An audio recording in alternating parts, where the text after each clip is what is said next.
Qəlbimin şahı adamı, şəhid adı mübarək. Sən aşılmaz zirvəmsən, sən silinməz duyğumsan. Qəlbimə işıq salan, qərib olan şansımsan. Sən yalnız mənim deyil, hər kəsin qürur yeri.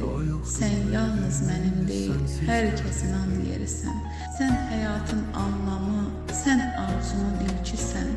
Rahat uyu qəribim, sən bizlərin qəlbindəki naçın qalan sözüsən. Şəhidimkən böyük, zirvədir onsuz.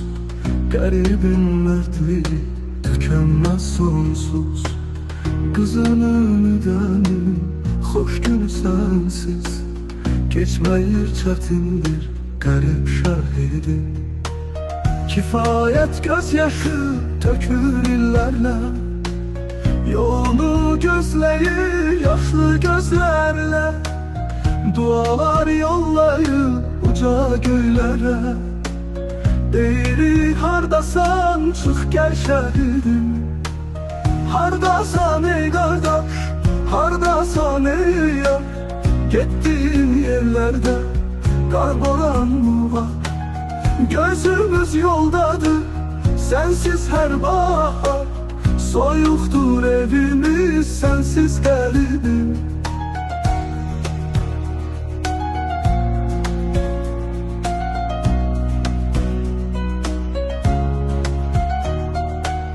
Xocalı bəlasına dözməyib bir gün.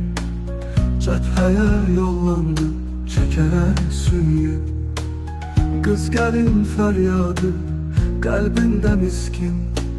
Aldı intiqamını, qorxmaz şəhidim.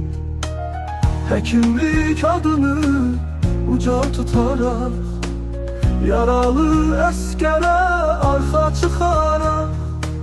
Neçə igidləri qurtarıb ancaq, özü qayıtmadı geri şəhidim.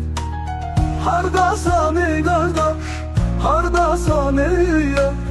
Getdiyin yerlərdə qar boran mı var?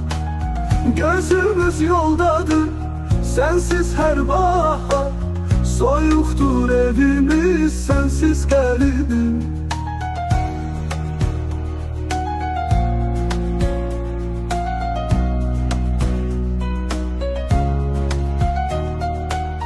Ömrünün baharı cəbhədə keçdi.